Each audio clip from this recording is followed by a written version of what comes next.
Madam నమస్తే. నమస్తే. Madam రీసెంట్‌గా మనం చూసుకుంటే 400 అబోవ్ సీట్స్ వస్తాయని మోదీ గారు వెళ్ళిన ప్రతి చోట ఇదే ప్రచారం చేసుకుంటూ వెళ్లారు. కానీ అనూహ్యంగా యూపీలో అయోధ్య కట్టించిన ఫలితం కూడా లేకుండా పోయింది. ఎలా చూసుకోవచ్చంటారు దీన్ని? ఏంటి కారణాలేంటి? కేవలం అంటే చాలా కాంగ్రెస్‌కి, ఎన్‌డీఏకి చాలా పోటాపోటీగా జరిగినాయి ఎలక్షన్స్.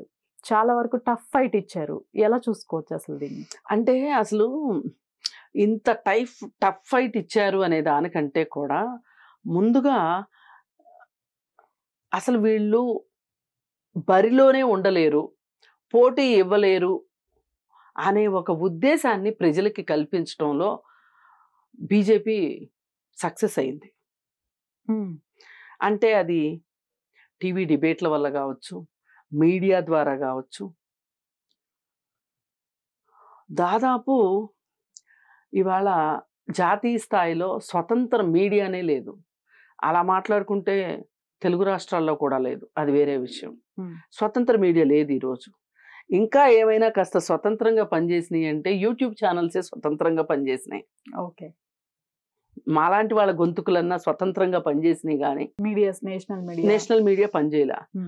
దానికి తార్కాణమే అంటే ఇది ఎలా చేసుకుంటూ వచ్చారంటే వాళ్ళు అలా అలా అలా అలా నరుక్కుంటూ వచ్చాడు మోడీను అమిత్ షా. ఏంటి అంటే అసలు ప్రసార సాధనాలు చాలా ఇంపార్టెంటు అనేది వాళ్ళు గ్రహించి ఎంత దూరం వెళ్ళారంటే దూరదర్శన్లో గ్రీన్ కలర్లో ఉండే దూరదర్శన్ బొమ్మని కాషాయ రంగులోకి మార్చారంటేనే వాళ్ళ అద్భుతమైన దీనికి అసలు మనం నీరాజనాలు పలకొచ్చు. మూలాల్లోకి వెళ్ళి అసలు కాంగ్రెస్ చేసిన పనులు ఇప్పుడున్న జనరేషన్కి అర్థం కాకుండా ఉండాలని కాంగ్రెస్ ఏవేవైతే చేసిందో మనకి ప్రణాళికా సంఘం అని ఉండేది.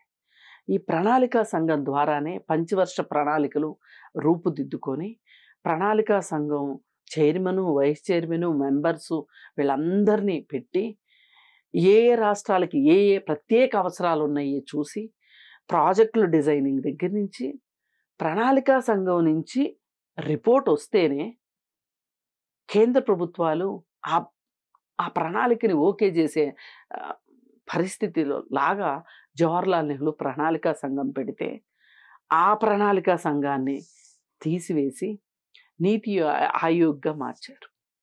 మెడికల్ కౌన్సిల్ ఆఫ్ ఇండియా ఉంటే మెడికల్ కౌన్సిల్ ఆఫ్ ఇండియా పేరు మార్చేశారు. ఇట్లా ప్రతి సంస్థల పేర్లు మార్చేయడం, పైగా ఇండియన్ పీనల్ కోడ్లో ఉన్న చట్టాల పేర్లు కూడా ఇండియన్ పీనల్ కోడ్ అనేది కూడా మార్చేసి, అంటే వీళ్ళు పాతదాన్ని మొత్తాన్ని ఊర్ల పేర్లు మార్చడం దగ్గర నుంచి ఆఖరికి మోడీ ఎంత దుస్సాహసానికి ఒడిగట్టాడంటే గుజరాత్లో పటేల్ పేరుతోటి క్రికెట్ స్టేడియం ఉంది. ఆ స్టేడియంని ఆధునీకరించే పేరుతోటి తన పేరు పెట్టుకున్నాడు. అసలు బతికుండగా ఎవరో పేర్లు పెట్టుకోరు. ఇది పరాకాష్ట, పిచ్చికి పరాకాష్ట. దాన్ని ఏమంటారు, నాకు సరియైన పదం గుర్తు రావట్లేదు కానీ ఆయన నార్సిస్టిక్ మెంటాలిటీకి అది ఒక ప్రతీక. పటేల్ అంటే ఇష్టం అని చెప్తాడు. 400 కోట్లు 4,000 కోట్లు ఖర్చు పెట్టి పటేల్ విగ్రహం కట్టాడు. అది ఒక మ్యూజియం లాగా తయారు చేశాడు. అలా కాకుండా ఆ డబ్బులు పెట్టి పటేల్ పేరే పెట్టండి. ఏ ఐటీఐలో పాలిటెక్నికల్లో కట్టుంటే దేశం మొత్తం మీద రాష్ట్రానికి ఒకటి ఇచ్చున్నా కానీ ఎంతమంది పిల్లలు చదువుకునేవాళ్ళు. రేపొద్దున వాళ్ళ చేతిలో స్కిల్ డెవలప్మెంట్ అని నువ్వే కోస్తావు, 6 కోతలు కోస్తావు. స్కిల్ డెవలప్మెంట్కైనా పనికొచ్చాయి కదా ఇవి. ఈ స్కిల్స్ నేర్పిస్తే సరే. ఏది ఏమైనా ఆయన తనకి కావాల్సినట్లు పనులన్నీ చేసుకున్నాడు. చేసుకొని ఇలా పత్రికా రంగంలో మొత్తాన్ని అదానీ ప్లస్ అంబానీలు, అదానీలు కొనుక్కునేలాగా చేసి వాళ్ళు చెప్పింది రాయడం, వాళ్ళు చెప్పింది చేయడం, జర్నలిస్టులకి వాళ్ళకు ఒక సొంత గొంతుకు లేకుండా చేయటం, అది తట్టుకోలేక వాళ్ళు రాసి పంపిస్తే కింద వీళ్ళు ఎడిటర్లుగా సంతకాలు పెట్టాల్సిన దుస్థితి నుంచి తప్పుకోవటానికి రవీష్ కుమార్ అనే ఆయన బయటకు వచ్చేసేసి ఆయన ఒక యూట్యూబ్ ఛానల్ పెట్టుకున్నారు. అలాగే ప్రణయ్ రాయ్ ఎన్డీటీవీ నుంచి బయటకు వచ్చి ఆయన ఒక యూట్యూబ్ ఛానల్ పెట్టుకున్నారు. కానీ ఆయన కూడా మళ్ళీ మోడీకే బాగా ఊదాడు. రవీష్ కుమార్ గారు మట్టుకు తను సొంతగా తన గొంతుకుతో తన ఆలోచనతోటి తను ఛానల్ నడిపించారు. అలాగే ధ్రువరాటి ఉన్నారు. ధ్రువరాటి ఆయన ఒక స్వతంత్ర జర్నలిస్టు. ఆయన చేసిన వీడియో కూడా ఏమన్నా ఎఫెక్ట్ పడి ఉంటాయా మేడం? బాగా. ఓకే. ఆయన వీడియోలు ఏమనాలంటే ఆటం బాంబులు అని చెప్పొచ్చు. రవీష్ కుమార్ గారు చక్కగా కూర్చొని కాకర పొత్తులు వెలిగిస్తే, లేదు అనుకుంటే చిన్న చిన్న సీమటపాకాయలు వేస్తే, అంటే దాని అర్థం ఆయన మాట్లాడిని అంత ప్రాధాన్యం లేని అని కాదు. ఆయన కాస్త వయసు ప్రకారం కొంచెం 50s 60sకి వచ్చేసారు ఆయన. ఆ మెచ్యూరిటీ లెవెల్స్ వేరే ఉంటాయి. ఆచితూచి ఆయన మాట్లాడితే నిజాల్ని నిర్భయంగా చెప్పారు, కానీ ఆచితూచి చెప్పేవాడు. ధ్రువరాటి అలా కాదు, చిచ్చర పిడుగు. ఇవన్నీ కూడా పనికొచ్చాయి. వీళ్ళ గొంతుకులైతే ఆపలేకపోయారు. అయితే మీడియా కూడా మోడీ మోడీ మోడీ మోడీ అనేసేసరికి జనాలు కూడా నిజంగానే మోడీ మాయ ఏదో ఉంది, మేనియా ఉంది అని నమ్మారు. కానీ సంవత్సరం చూస్తారు, 2 సంవత్సరాలు చూస్తారు, 3 సంవత్సరాలు చూస్తారు. ఆఖరికి వచ్చేసరికి గుడి ఒకటి కట్టేసేసి, గుడిలో కూడా ఈయనే పూజారిలాగా చేసేసేసి, మీకు గుడి ఇచ్చాను ఓటేయండి అన్నాడు సింపుల్గా. గుడిస్తే ఓటేయమండి అని యువత ఇవాళ ఆంధ్రప్రదేశ్లో కానీ నేషనల్గా కానీ 20 to 35 మధ్యలో వాళ్ళు అటు వైఎస్ఆర్ పార్టీకి కానీ ఇటు బీజేపీకి కానీ ఓటు వేయలేదు అన్నది నిర్వివాదాంశం. నేను ఇంకా ఏదన్నా కొంచెం ఏ సెక్షన్ అన్నా చేర్చకపోతే అది వేరే విషయం. ఇది పూర్తిగా వ్యవసాయదారుల విజయం. ఈరోజు ఈ పరిస్థితిలోకి మోడీ నెట్టివేయబడ్డాడు అంటే ఇవాళ మోడీ పరిస్థితి ఏంటి అంటే, ఏ ప్రాంతీయ పార్టీ తనకి సపోర్ట్ ఇస్తుందా, ఇస్తేనే నేను ప్రధానమంత్రిని అవ్వగలను అనే పరిస్థితి. ఒకవైపు నుంచి ఆర్ఎస్ఎస్ వైపు నుంచి అతనికి ఒత్తిడి, నువ్వు పనికిరావు అని ఒకవైపు ఆ గొడవ, ఒకవైపు ఈ ప్రాంతీయ పార్టీలని ఎవరినెవరిని కూడగట్టుకోవాలి. అప్పుడు చాలా కష్టపడి ఎన్డీఏ కూటమిలోకి నితీష్ కుమార్ని చంద్రబాబు నాయుడిని రప్పించుకున్నాడు. వీళ్ళెక్కడ జారిపోతారో అని భయం. ఇవాళ తను ఒక స్థాయిలో ఉండుంటే గనక ఒక 300 సీట్లు తనకి సొంతగా వచ్చున్నట్లయితే ఇవాళ ఈ బెంబేలు పరిస్థితి ఉండేది కాదు. ఆయన ఓడిపోయాడు అని మనం మాట్లాడుకునే వాళ్ళం కాదు. ఆయనకి రావచ్చు 240 సీట్లు బీజేపీ పార్టీకి, కానీ అది విజయం కాదు. ఇది ఒక రకంగా ఇన్ని మతం కార్డు వాడావు, ముస్లింల మీద ఎన్ని మాటలు మాట్లాడాలి. అసలు కాంగ్రెస్ వాళ్ళు వచ్చారంటే మీ ఆస్తులు మంగళసూత్రాలు తీసేసుకుని ఇచ్చేస్తాను అని చెప్పి మాట్లాడావు నువ్వు. అంత మాట నాకు భయపడకుండా ఉంటారా ప్రజలు? ఓ పక్కన మణిపూర్లో నువ్వు మొన్న చేసిన విధ్వంసం, మణిపూర్లో ఓడిపోయాడు, బెంగాల్లో ఓడిపోయాడు, కేరళలో ఓడిపోయాడు, తమిళనాడులో ఓడిపోయాడు, కర్ణాటకలోనే కొంచెం నిలదొక్కుకోగలిగాడు. ఏంటి అంటే అక్కడ కొంచెం సమన్వయ లోపం కావచ్చు, లేకపోతే ఈ సంవత్సరం అయింది అక్కడ అధికారంలోకి వచ్చి కాంగ్రెస్ పార్టీ. మరి కాంగ్రెస్ పార్టీ పని విధానం మీద ఏదైనా ఒక కంప్లైంట్ ఉందా ప్రజలకి అనేది కూడా చూడాలి. మరి ఇక్కడ కూడా తెలంగాణలోనే వాళ్ళకి చెప్పుకోదగ్గ పరిస్థితి ఉంది. యూపీ అయితే అట్రప్లాఫ్, ఇందాక అయోధ్య గురించి మాట్లాడుకున్నాం కదా, అలాగే మన బీహార్ కావచ్చు, బీహార్లోనే నితీష్ కుమార్ ద్వారా కొంచెం నిలబడ్డారు వాళ్ళు. పాపం ఈ మొత్తం ఎన్నికల్లో అన్యాయం అయిపోయింది ఎవరు అంటే ఆప్ వాళ్ళు.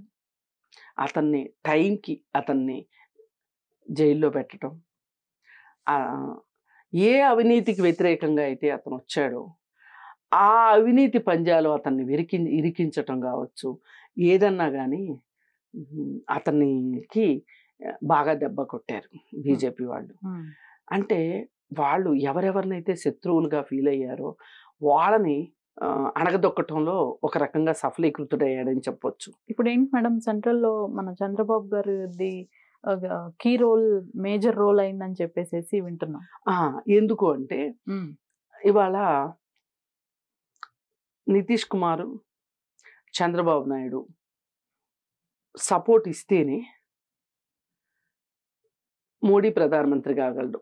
మోడీ అనే కాదు, అసలు అందులో ఉన్న అంతర్గత కొమ్ములాట్లకి ఎవరు ప్రధానమంత్రి అవుతారో తెలియదు. కనీసం బీజేపీ పార్టీ తనైనా కాకపోయినా బీజేపీ పార్టీ పరువున్న కాపాడాలి అంటే వీళ్ళ సపోర్ట్ అవసరం. కానీ ఇప్పుడు నితీష్ కుమార్ అడ్డం తిరిగినా కానీ, చంద్రబాబు నాయుడు అడ్డం తిరిగినా కానీ గోవింద, ఓకే, కడకంచికే. అయితే నాలాంటి వాళ్ళు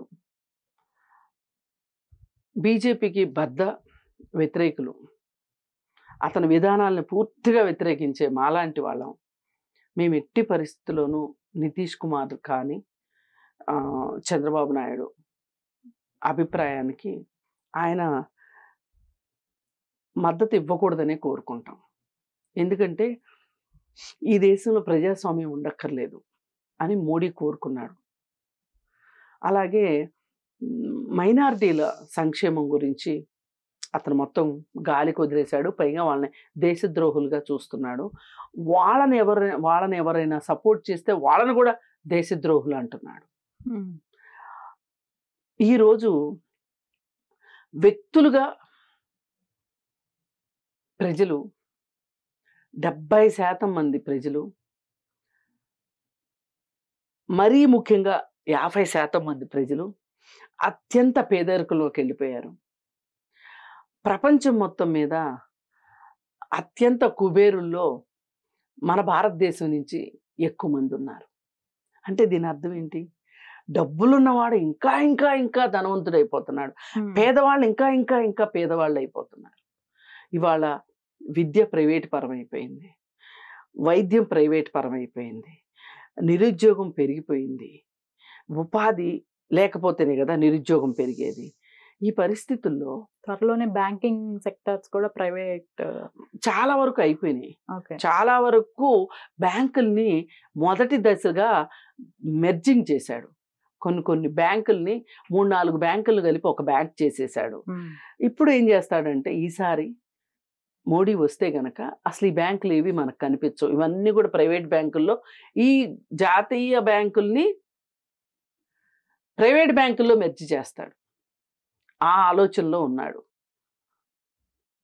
సరే, మరి మహిళల గురించి ఏదైనా ఆలోచిస్తున్నాడా ప్రత్యేకంగా అంటే అది లేదు. మరి ఇన్ని సమస్యలు ఉన్నప్పుడు అన్నిటికన్నా బాధాకరమైన విషయం ఏంటి అంటే సహజ వనరుల్ని కొద్ది మందికి దోచిపెడుతున్నాడు. ఇప్పుడు ఈ మధ్య కాలంలో ఈ 10 ఏళ్లలో అంబానీలు, అదానీలు, దేశం వదిలి పారిపోయిన స్కాములు చేసిన గుజరాతీలు వీళ్ళందరూ బలపడ్డారు తప్పితే ప్రజలు బలపడ్డా. ఏ మురికివాడనైనా సరే ఈ మురికివాడని నేను మురికివాడ లేకుండా చేస్తాను, వీళ్ళందరినీ నేను అభివృద్ధి పదంలోకి తీసుకెళ్తాను అని చేసింది ఏదైనా ఉందా? ఒక్క మురికివాడ. దేశంలో రోజు రోజుకి మురికివాడలు పెరుగుతున్నాయి. అర్బన్కి వచ్చేస్తున్నారు, వ్యవసాయం చేయలేకపోతున్నారు. పల్లెటూర్ల నుంచి పట్టణాలకు వలస రావడం ఎక్కువైపోయింది. పల్లెటూర్లు ఖాళీ అవుతున్నాయి, పట్టణాలు కిటకిటలాడిపోతున్నాయి. మనం చూస్తూనే ఉన్నాం. ఈ వచ్చిన వాళ్ళందరూ ఎక్కడ ఉంటున్నారు? మురికివాడల్లో ఉంటున్నారు. వాళ్ళకి మంచి ఉద్యోగం ఉంటే ఏదైనా ఒక చిన్న ఇల్లు తీసుకుంటున్నారు. లేదు రెక్కాడితే కానీ డొక్కాడని వాళ్ళందరూ ఆ పల్లెటూరులో స్వేచ్ఛావాయువులు పీల్చుకున్న వాళ్ళు కూడా హైదరాబాద్ వచ్చి అడుక్కునే రైతులను బోల్డు మందిని చూస్తున్నాం. అడ్డా మీద కూలీలుగా మారిపోతున్నారు. ఇవన్నీ చూస్తున్నాం.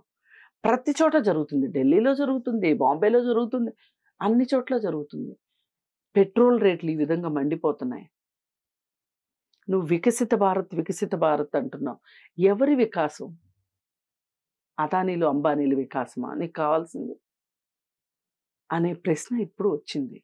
ఇలాంటి పరిస్థితిలో చంద్రబాబు నాయుడు పైగా తెలివిగా ఏం చేశాడు అంటే సిలబస్లు మార్చేస్తున్నారు ఈ మధ్య కాలంలో. అసలు రాజ్యాంగాన్ని కూడా మారుస్తామని చెప్తున్నారు. సిలబస్ మార్చేసి 10th క్లాసు సిబిఎస్ఈ సిలబస్లో డెమోక్రసీ అని ఒక పాఠం ఉండేది. ఇవాళ ఆ పాఠం లేదు. అదేమంటే పుస్తకంలో ఖాళీ లేదని చెప్తున్నారు. నాకు రోజంతా ఖాళీ లేదు కాబట్టి, నేను బిజీగా ఉన్నాను కాబట్టి పళ్ళు తోముకోను అంటామా? స్నానం చెయ్యము అంటామా? బ్రేక్ఫాస్ట్ చేయడానికి టైం లేదు అంటామా? అనం కదా. ఇవి కనీసంగా ఒక మనిషి చేయాల్సిన పనులు కదా. ప్రజాస్వామ్యం కూడా అలాంటిదే కదా. మరి మనం ప్రపంచం మొత్తం మీద ఒక ప్రజాస్వామిక దేశంగా, ప్రజాస్వామ్యం పరిడివిల్లే దేశంగా మనం గుర్తించబడుతున్నాము అంటే మన దేశంలో ప్రజాస్వామ్యం ఉండబట్టే కదా. మరి నువ్వు ఆ ప్రజాస్వామ్యాన్ని ప్రజలకు దూరం చేస్తాను అంటే ఎంతవరకు కరెక్ట్ ఇది? అందుకని ఇప్పుడు మోడీ అంటూ మూడోసారి వచ్చాడు అంటే గనక ఈ దేశంలో ఇంకొకసారి ఎన్నికలు జరగవు అనేది నిర్వివాదాంశం. అంటే ఇప్పుడు ఆల్రెడీ 3rd టైం కన్ఫర్మ్ అయిపోయింది. 4th టైం అంటున్నారు. 3rd టైమే. 3rd టైం వస్తేనే ఓకే రాజ్యాంగం మారుస్తాను. ప్రమాణ స్వీకారం చేయనివ్వండి. వీళ్ళిద్దరూ సపోర్ట్ ఇవ్వనివ్వండి. వీళ్ళిద్దరు ఇవ్వాలి కదా. అందుకే మేము ఆయనకు ఒక లెటర్ పెట్టుకున్నాం వాళ్ళిద్దరికి, మహిళా సంఘాలు వాళ్ళం అందరం. ఏమనంటే చంద్రబాబు నాయుడు గారు, నితీష్ కుమార్ గారు, మీ అందరికీ దయచేసి మా విన్నపం, మీరు మోడీకి ఎన్డీఏ కూటమిలో నుంచి మీరు బయటికి రండి, లేకపోతే ఈ దేశంలో ప్రజలు బతకలేరు. ప్రజల కనీస అవసరాలు తీరట్లేదు. పేదోడికి నోట్లోకి 4 ఏళ్ళు వెళ్ళట్లేదు. పేదలు పేదల్లానే ఉండిపోతున్నారు. పేదలు మరింత పేదలవుతున్నారు అని చెప్తున్నాం. అది ఏదైనా మా మొర ఆలకిస్తేనో, లేకపోతే మాలాంటి వాళ్ళు ఇంకా కొంతమంది కూడా విఘ్నులు చెప్తున్నారు అని తెలుస్తుంది చంద్రబాబు నాయుడికి గారికిను, నితీష్ కుమార్ గారికి. మరి వాళ్ళు నిజానికి అసలు చంద్రబాబు నాయుడు గారు అసలు అన్నిటికన్నా ఆలోచించవలసింది ఏంటంటే, మోడీ ఇంకొకసారి వచ్చాడు అంటే ప్రాంతీయ పార్టీని బతకనివ్వడం. ఇప్పుడు పోయినసారి ఆంధ్రప్రదేశ్లో జరిగింది అదే కదా. అసలు చంద్రబాబు నాయుడిని జైల్లో పెట్టాల్సిన అవసరం ఏంటి? జైల్లో పెట్టించింది ఎవరు? మోడీనే. ఆంధ్రప్రదేశ్ ఆ విధంగా అయిపోవటానికి, రాజధాని లేని రాష్ట్రంగా తయారవటానికి కారణం ఎవరు? పోలవరం నత్తనడక నడవటానికి కారణం ఎవరు? ఏం నువ్వు పెద్దవాడిగా ఉన్నవాడికి చెప్పలేవా జగన్కి ఏంటిది అని? మనం ఉన్న పరిస్థితుల్లో ఒక రాజధాని కట్టుకుంటేనే చాలు, 3 రాజధానులు ఏంటి, 3 ముక్కలాట ఏంటి అని మాట్లాడలేడా? ఎందుకు మాట్లాడలేదు? నెమ్మదిగా ప్రాంతీయ పార్టీల్ని చంపేసేయాలి. ప్రాంతీయ పార్టీలు ఉండొద్దు. అందుకోసమే ప్రాంతీయ పార్టీలు బతకాలన్నా ఈ దేశంలో, ఒక పక్క ప్రజాస్వామ్యం బతకాలన్నా మోడీ ఇంకొకసారి ప్రధానమంత్రి అవటానికి వీల్లేదు. అందుకోసం వీళ్ళు నిర్ణయం మార్చుకోవాలి. ఆ రోజు నేను ఓడిపోతున్నాను అని తెలిసే అటు నార్త్లో నితీష్ కుమార్ని, సౌత్లో చంద్రబాబు నాయుడిని కూటమిలోకి తీసుకొచ్చుకున్నది అందుకే. తన కోసం తెచ్చుకున్నాడు. అంతేగాని చంద్రబాబు నాయుడిని గెలిపించడానికి మోడీ కూటమిలోకి రాలా. తను 4 సీట్లు తెచ్చుకోవాలి అని. వాళ్ళు వచ్చాయి కదా మరి. అసలు తెలుగుదేశం పార్టీ తోటి ఎన్నికల పొత్తు లేకపోతే బీజేపీకి అవి వచ్చేవా? ఎంపీలు ఎన్ని? 3, 2? ఇద్దరు ఎంపీలు వచ్చారు. ఓకే. అలాగే 8 మంది ఎమ్మెల్యేలు వచ్చారు. అంత బలం ఉందా ఆంధ్రప్రదేశ్లో? పవన్ కళ్యాణ్కి 21 వచ్చే బలం ఉందా? లేదు కదా. అందుకని పైగా వాళ్ళందరూ లేకపోతే చంద్రబాబు నాయుడు గెలవగలిసి ఉండేవాడా అంటే అది కూడా వ్యాలిడ్ పాయింటే, కాదని అనట్లా. కానీ సొంతగా నిలబడిన ప్రభుత్వాన్ని ఫామ్ చేయగలిగిన సీట్లు అయితే చంద్రబాబు నాయుడుకి వచ్చేవి. అక్కడ వాస్తవ పరిస్థితులు అలా ఉన్నాయి. అది గమనించాడు మోడీ. అందుకని వచ్చి కొంచెం సుగంధాన్ని పూసుకుందామని వచ్చాడు, పూసుకున్నాడు. అందుకే ఇవాళ ఈ దేశంలో మోడీకి పరిపాలించే హక్కు లేదు అనేది. అవినీతి మయమైపోయింది. ఏ అవినీతికి వ్యతిరేకంగా, ఏ నిర్భయ ఘటనకు వ్యతిరేకంగా మోడీ అధికారంలోకి వచ్చాడో ఆ 2 పనులు నిర్భయ ఘటనలు నిర్భయంగా జరుగుతూనే ఉన్నాయి దేశంలో. అలాగే అవినీతి మయం అయిపోయింది దేశం. ఎందుకంటే అతనికి ప్రజాస్వామ్యం అంటే ఇష్టం లేదు అని చెప్పటానికి, బీజేపీయేతర ప్రభుత్వాల్ని బతకనివ్వడం అనటానికి 11 రాష్ట్రాల్లో తను ఓటు ద్వారా కాకుండా కుయుక్తి ద్వారా ప్రభుత్వాల్ని పడగొట్టడం ద్వారా అధికారంలోకి వచ్చిన ఘనత మోడీది. అంటే ఇవన్నీ ఇంత చూసిన తర్వాత ఎవరైనా పామును పక్కలో పెట్టుకుని పడుకుంటారా? రేపు ఇంత చేసిన చంద్రబాబు నాయుడు ప్రభుత్వాన్ని కూల్చకుండా ఉంటాడని నమ్ముతామా?